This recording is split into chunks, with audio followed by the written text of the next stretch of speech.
is Matador News. And these are today's headlines. Pope Francis flies from Cuba to the U.S. today. European Union approves a plan to relocate 120,000 refugees. And Volkswagen CEO admits the company was dishonest and apologizes for the emission scandal. Hello and welcome to Matador News. I'm Veronica Perez. And I'm Anna Logan. Pope Francis is scheduled to land at Andrews Air Force Base at 4 this afternoon. He will be greeted by President Obama. Francis is flying in from Cuba, where thousands of people gathered to witness and celebrate his morning mass. Francis told the Cubans to maintain their Catholic faith. He delivered his mass in Spanish. His visit to the U.S. is heavily anticipated by both the GOP and the Democratic Party, both looking to refute or embrace his political remarks. The Pope has been known to share his blunt critiques of American values on subjects ranging from the environment, capitalism, the definition of marriage, and immigration. Francis will get the opportunity to speak about these issues when he addresses Congress on Thursday. Chinese President Xi Jinping has arrived in Seattle to kick off a week-long U.S. visit. Xi is due to give a big policy speech to business leaders tonight and tour Boeing's plant in Microsoft Corporation on Wednesday. The visit to Boeing could bring a formal announcement of plans for an aircraft finishing plant in China.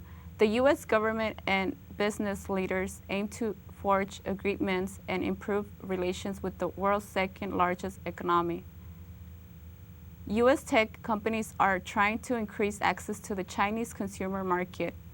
Xi's U.S. trip will aim to win a speech at the National General Assembly in New York. The European Union has approved a plan to relocate 120,000 migrants and refugees over the next 2 years. Officials met in Brussels to draw up the plan, which asks European countries to accept a certain number of refugees. Romania, Czech Republic, and Hungary voted against the mandatory quotas. Poland, who originally opposed the proposal, ended up voting in favor of the plan. Deciding factors contributing to where the refugees end up stem from the country's population, size of economy, and asylum applications.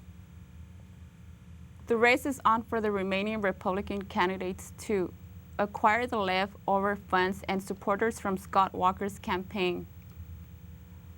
Walker's sudden exit from the 2016 presidential campaign sent the Republican Party into a feeding frenzy. His strongest supporters and donors say they did not know his campaign was dead until they heard it from rivals and ex-reporters. Walker's Political Action Committee raised $20 million in the first half of 2015, some of which will be returned to his supporters. Walker told supporters on Monday that he would be dropping out due to his performance in the first two Republican debates and his suffering poll numbers. The United States Department of Defense is starting mentoring groups for women veterans. The program is called Lean in Circles, and it will address women's leadership roles. In the military, fewer than 1 in 10 generals are females, and in the business world, fewer than 1 in 20 Fortune 500 CEOs are women. And at CSUN today, the Veterans Resource Center is holding an event, Women to Women, covering topics important to female veterans. Matador News reporter Alkiesha Phillips is in the Sundial studio with more. Thank you, Anna. Hi, I'm Alkiesha Phillips, sitting here with Linda Dew, the student assistant for the Veteran Resource Center here at CSUN. So what do you mean when you say not every GI is a Joe? Well, you know, Keisha, the statement, not every GI is a GO, is stating for the toy figures, which are typically for boys, and it really brings the emphasis that not all military service are men. Women are veterans, servers as well. Great, thank you, Linda. Now, can any woman attend the discussion group, or only veterans? The discussion group is made solely for women veterans to have a space to discuss. Thank you. And what does your organization, what type of awareness does it bring for a veteran woman? Well, the Veterans Resource Center focuses on providing a space for women veterans to discuss topics that are confidential or to connect with other women veterans and have a space where they can form a support group. Thank you, Linda. This event will be held Wednesday, September 23rd between 4 and 5 p.m. at the U.S. Union at CSUN campus. Please be sure to attend, all veterans. This is Alkiesha Phillips with Matador News. Back to you in the studio. The death of a UCLA student found in a burned-out apartment near campus is being investigated as a potential homicide. The coroner's office says it is going to take a while to identify the body because she was badly burned. Firefighters found the woman inside the smoke-filled apartment beyond medical help and declared her dead. She was part of Pi Beta Phi sorority. It isn't clear if the woman died as a result of the flames or if she was dead before the fire started. UCLA is holding off on releasing the woman's name until officials identify her. A 15-year-old girl is dead after being hit by a car in Tarzana. Officials are investigating after hearing two different versions of the incident. One eyewitness said the girl was holding onto the roof of a car and fell off. The other eyewitness reported she was leaning on the car when the driver hit the gas instead of the brake.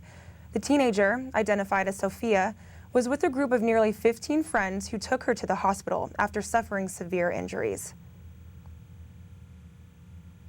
The LA City Council votes to declare state of emergency on homelessness this morning. The city will invest $100 million to combat the problem. The homeless population has risen 12% since 2013 due to a slow economic recovery, stagnant wage growth, and lack of affordable housing.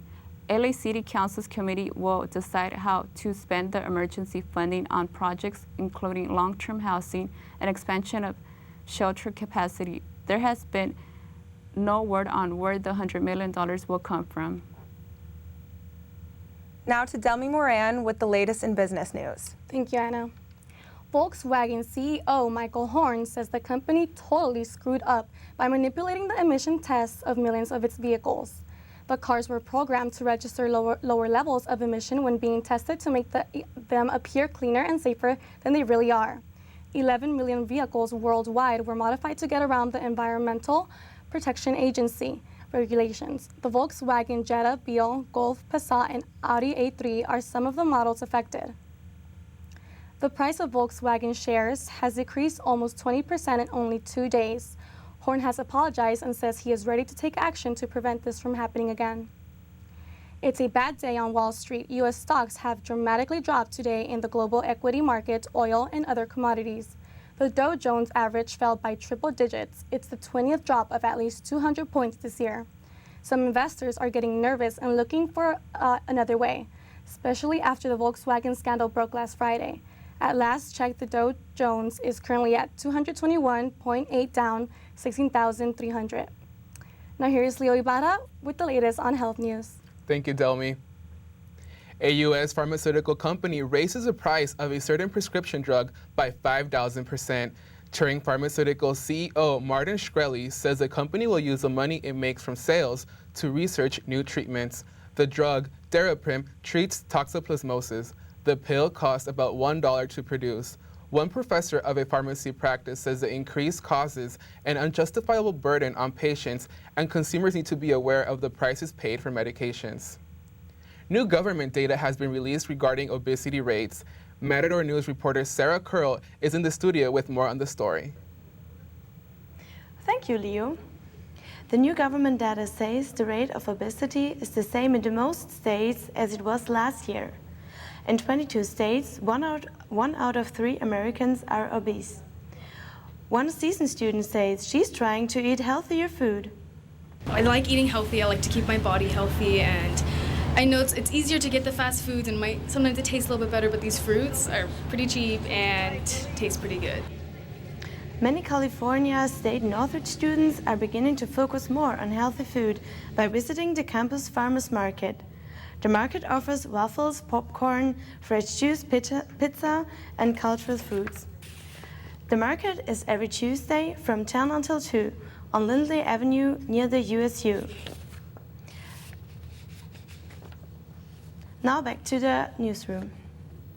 The ratings are in. Nielsen says the 67th Annual Emmy Awards drew the smallest audience on record. Viewers were down 4 million from last year. The Oscars, Grammys, and Golden Globes all exceeded 18 million views this year, while the Emmys only fared about 12 million. The Emmys also didn't have to share views with NFL last year. HBO's Game of Thrones stole the show, setting a record for most wins in a year. Comedy Central's The Daily Show took home 3 Emmys. Viola Davis became the first African-American woman to win an Emmy for the Best Lead Actress on a drama series for her role on ABC's How to Get Away with Murder. CD sales dropped by 31% this year in the U.S. Streaming is now responsible for 1/3 of the U.S. music industry's income. Only 41 million CDs were purchased between January and June, compared to last year's 56 million.